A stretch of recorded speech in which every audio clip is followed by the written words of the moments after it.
फातिमा की रानी माँ, प्रभु यीशु की माँ, आसरा तू ही है माँ।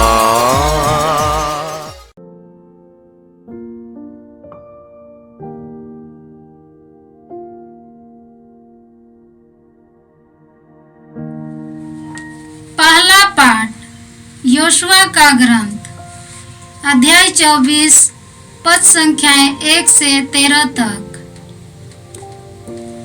योशुआ ने सिखेम में सब इस्राएली वंशों को इकट्ठा कर लिया। इसके बाद उसने इस्राएल के वायुवृद्धों, नेताओं, न्यायकर्ताओं और शास्त्रियों को बुला भेजा और वे सब ईश्वर के सामने उपस्थित हो गए। तब योशुआ ने समस्त लोगों से कहा, इस्राएल का प्रभु ईश्वर यह कहता है, प्राचीन काल में तुम लोगों के पूर्वज इब्राहिम और नाहोर का पिता तेरह फरात नदी के उस पार निवास करते थे। वे अन्य देवताओं की उपासना करते थे। मैंने तुम्हारे पिता इब्राहिम को नदी के उस पार से बुलाया और सारा कनान देश घुमाया। मैंने उसके वंशजों की संख्या बढ़ाई। मैंने उसे इसहाक को दिया और इसहाक को मैंने याकूब और ईसाव को प्रदान किया। मैंने ईसाव को सेयर का पहाड़ी देश दे दिया, किंतु याकूब और उसके पुत्र मिस्र चले गए। मैंने मूसा और हारून को भेजा और चमत्कार दिखाकर मिस्रियों को पीड़ित किया। इसके बाद मैं तुम लोगों को निकाल लाया। मैं तुम्हारे पूर्वजों को मिस्र से निकाल लाया और तुम लाल समुद्र तक पहुँचे। तब मिस्रियों ने रथों और घोड़ों पर सवार होकर समुद्र तक तुम्हारे पूर्वजों का पीछा किया। जब तुम्हारे पूर्वजों ने प्रभु की दुहाई दी, तो उसने तुम्हारे और मिस्रियों के बीच एक घना कोहरा फैला दिया और मिस्रियों पर समुद्र बहा दिया, जिससे वे डूब गए। तुमने अपनी ही आंखों से देखा कि मैंने मिस्र में तुम्हारे लिए क्या किया है। इसके बाद तुम लोग बहुत समय तक मरुभूमि में निवास करते रहे। तब मैं तुमको यरदन के उस पार रहने वाले अमोरियों के देश ले गया। उन्होंने तुम पर आक्रमण किया और मैंने उन्हें तुम लोगों के हवाले कर दिया। तुमने उनका देश अपने अधिकार में कर लिया और मैंने तुम्हारे लिए उनका विनाश किया। तब मोआब का राजा सिप्पोर का पुत्र बालाक इस्राएल के विरुद्ध युद्ध की तैयारी करने लगा। उसने तुम्हें अभिशाप देने के लिए बावर के पुत्र बिलाम को बुला भेजा, किंतु मैंने बिलाम की बात नहीं मानी और उसे तुम लोगों को आशीर्वाद देना पड़ा। इस प्रकार मैंने तुमको बालाक के हाथ से बचाया। इसके बाद तुम लोग यरदन पार कर यरीको आए। यरीको के नागरिकों, अमोरियों, परिजियों, कनानियों, हित्तियों, गिरगाशियों, हिबियों और यबूसियों ने तुम्हारा सामना किया, किंतु मैंने उन्हें तुम लोगों के हवाले कर दिया।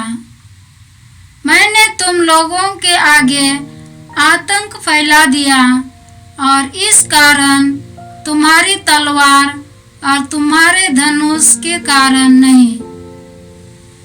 अमोरियों के दोनों राजा तुम्हारे सामने से भाग गए। मैंने तुम्हें एक ऐसा देश दे दिया जिसके लिए तुमने परिश्रम नहीं किया। निवास के लिए ऐसे नगर दे दिए जिन्हें तुमने नहीं बनाया, और जीवन निर्वाह के लिए ऐसी दाख बारियां और जैतून के पेड़ जिन्हें तुमने नहीं लगाया। यह प्रभु की वाणी है। ईश्वर को धन्यवाद। भजन अनुवाक्य। उसका प्रेम अनंत काल तक बना रहता है। उसका प्रेम अनंत काल तक बना रहता है। प्रभु को धन्य कहो क्योंकि वह भला है। अनुवाक्य। उसका प्रेम अनंत काल तक बना रहता है।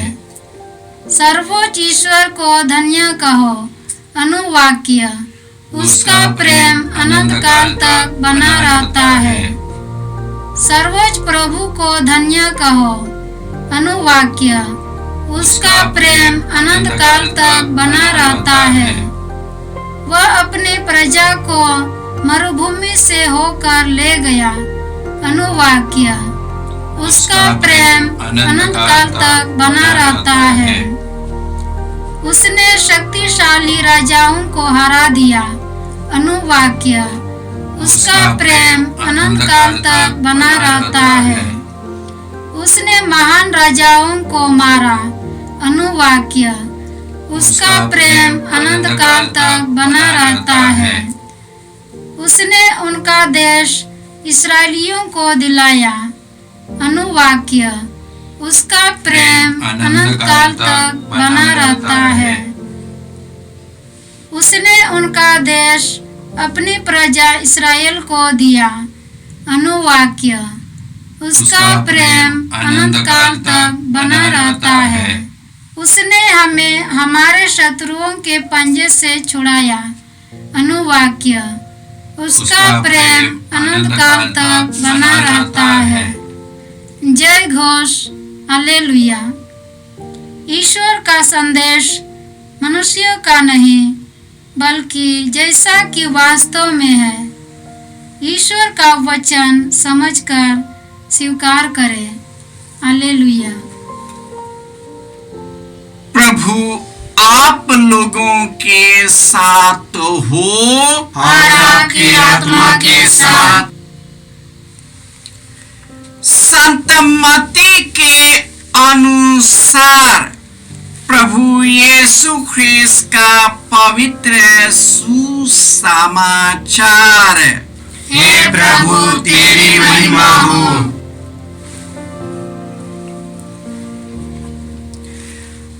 अध्याय 19 पद संख्याएं 3 से 12। फरीसी यीशु के पास आए और उनकी परीक्षा लेते हुए उन्होंने यह प्रश्न किया, क्या किसी भी कारण से अपनी पत्नी को त्याग देना उचित है? यीशु ने उत्तर दिया, क्या तुम लोगों ने यह नहीं पढ़ा कि सृष्टि के प्रारंभ ही से उन्हें नर नारी बनाया और कहा कि इस कारण पुरुष अपने माता पिता को छोड़ेगा और अपनी पत्नी के साथ रहेगा और वे दोनों एक शरीर हो जाएंगे।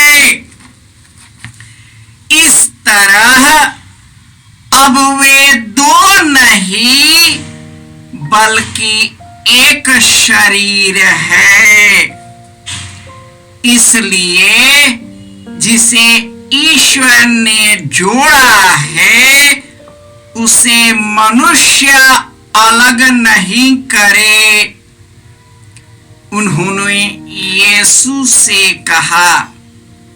तब मूसा ने पत्नी को त्यागते समय त्याग पत्र देने का आदेश क्यों दिया है?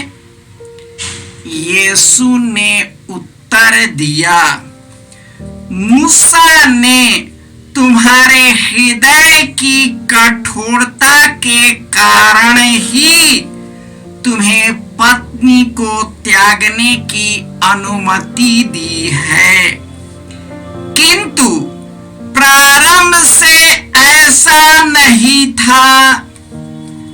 मैं तुम लोगों से कहता हूं कि वह विचार को छोड़ किसी अन्य कारण से जो अपनी पत्नी को त्याग देता और दूसरी स्त्री से विवाह करता है, वह विचार करता है। शिष्यों ने यीशु से कहा, यदि पति और पत्नी का संबंध ऐसा है तो विवाह नहीं करना ही अच्छा है। यीशु ने उनसे कहा, यह सब बात नहीं समझते, केवल वे ही समझते हैं जिन्हें यह वरदान मिला है, क्योंकि कुछ लोग माता के गर्भ से नपुंसक उत्पन्न हुए हैं। कुछ लोगों को मनुष्यों ने नपुंसक बना दिया है और कुछ लोगों ने स्वर्ग राज्य के निमित्त अपने को नपुंसक बना लिया है। जो समझ सकता है वह समझ ले। यह प्रभु का सुसमाचार है। हे क्रिस्त तेरी स्तुति हो।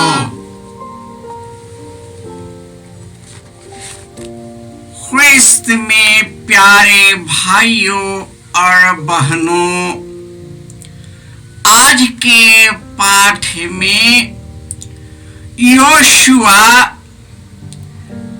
अपने वंशजों के वयोवृद्धों, शास्त्रियों और सभी बुजुर्गों के साथ लोगों को इकट्ठा करता है और ईश्वर उसके द्वारा अपने लोगों को आदेश देता है कि तुम्हारे पूर्वज इब्राहिम के पिता नाहोर और नाहोर के पिता तेरह वे फरात नदी के उस पास रहा करते थे और देवी देवताओं की पूजा और आराधना किया करते थे। परंतु तुम्हारे पिता इब्राहिम को वहां से निकालकर यहाँ पर लाया है। उन्होंने कई चमत्कारों के द्वारा अपने बहुभुज से तुम्हें मिस्र देश की दास्ता से छुड़ाकर जो इब्राहिम से प्रतिज्ञा की थी, इसहाक से प्रतिज्ञा की थी, याकूब से प्रतिज्ञा की थी कि यह कनान देश मैं तुम्हें दे दूंगा, और आज वही ईश्वर तुमको देता है। ईश्वर ही तेरा सब कुछ है। उसी के नियमों के आधार पर चलना, उनके आदेशों का पालन करने से ही तेरी भलाई होगी। लेकिन यह सर्वदा सत्य है कि जिन्हें ईश्वर ने चुना था, बड़े प्रेम से उसे उस देश को दिया था, कुछ ही दिनों में उन लोगों ने सच्चे ईश्वर को भुला दिया, जिसका परिणाम यह हुआ कि वे ईश्वर से टूट गए। जब वे ईश्वर से टूट गए तो अपने लोगों से भी टूट गए, अपने परिवार से टूट गए, अपने बाल बच्चे से टूट गए और अपने आप से भी बिखर गए।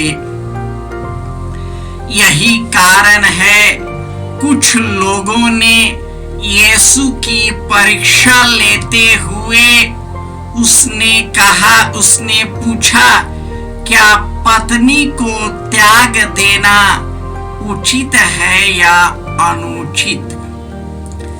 यीशु उन्हें धर्म ग्रंथ का मर्म समझाते हैं और उन्हें बताते हैं कि सृष्टि से पहले ईश्वर ने नर नारी को बनाया और उन्होंने दोनों को जोड़ दिया और उन्होंने कहा कि पति अपने माता पिता को त्यागेगा, वह अपने पत्नी से एक हो जाएगा। और जिसे ईश्वर ने जोड़ा है उसे मनुष्य अलग न करे। पति पत्नी का प्रेम का संबंध ईश्वर के संबंध से जुड़ता है। प्रभु यीशु ईश्वर के मूर्त है, जिन्होंने इस संसार में पवित्र और निष्कलंक बनकर ईश्वर का मिशन कार्य को किया, स्वर्ग के राज्य को हमारे बीच लाया है। आज परिवार में ईश्वर की जरूरत है।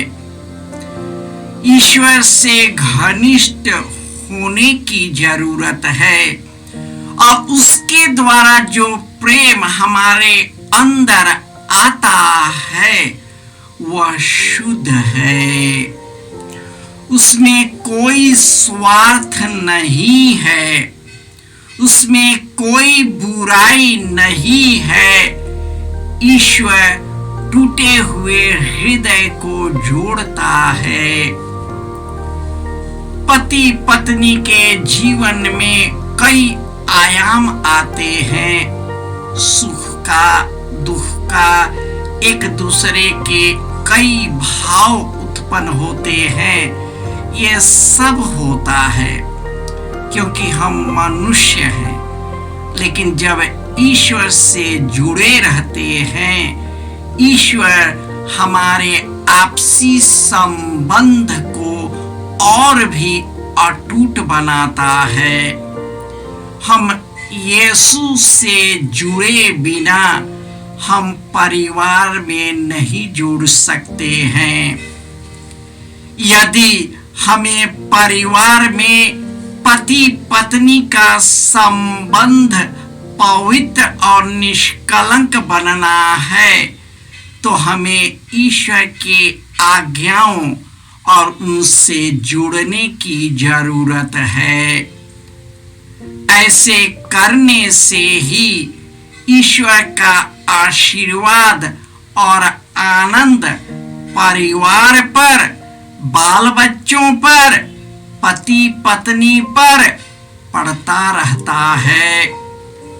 हमारे सुख और दुख में ईश्वर हमारे साथ रहते हैं, हमारी शक्ति बनकर हमारे परिवार की नैया को आगे बढ़ाता है। आज हमारे परिवारों को ईश्वर के शरण की जरूरत है। जिस प्रकार मूसा दर्शन कक्ष में ईश्वर से बातें किया करता था और ईश्वर के बताए हुए मार्ग पर चलता था, उसी प्रकार हमारे परिवार को दर्शन कक्ष की जरूरत है और हमें ईश्वर से जुड़ने की जरूरत है। वही हमारे संबंध को पवित्र बनाएगा, हमारे साथ रहेगा, हमारी शक्ति बनेगा और हमें अनंत जीवन प्रदान करेगा।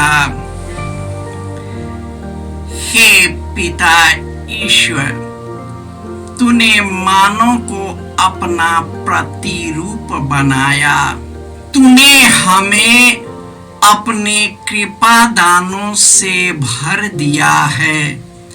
लेकिन हे प्रभु, अपने व्यक्तिगत और सामाजिक पाप के कारण हम तुझसे जुड़ नहीं पाते हैं, जिसका परिणाम यह होता है हमारे आपसी संबंध में दरार आ जाती है। कई प्रकार के बुराइयां घर कर जाती है, हम तेरे मार्ग से भटक जाते हैं और परिवार का नींव हिल जाता है, जिसमें हमारे बाल बच्चे बिखर जाते हैं।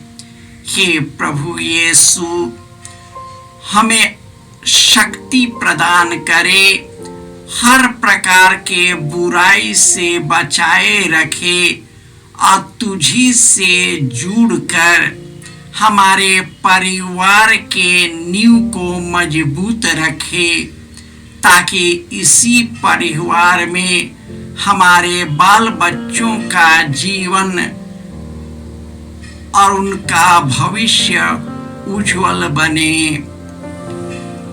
जय यीशु। जय यीशु क्रिस्त में प्रिय भाई और बहनों, प्रभु यीशु ने हमें आदेश दिया है संसार के कोने कोने में जाकर सारी सृष्टि को सुसमाचार सुनाओ। सुसमाचार सुनने के लिए और सुनाने के लिए एक अच्छा मौका है।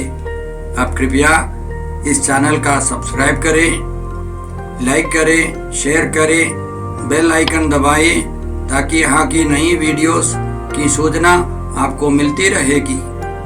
साथ साथ आप दूसरों को भी प्रेरणा दें इसका सब्सक्राइब करने के लिए। याद रखें, कल के मिसा के दैनिक पाठ और उस पर टिप्पणियाँ आज ही दोपहर के बाद हम लोग अपलोड करते हैं। कृपया आज ही उसको सुनकर कल की तैयारी करें। प्रभु यीशु आपको और आपके परिवार को 100 गुनी आशीष देंगे। जय यीशु।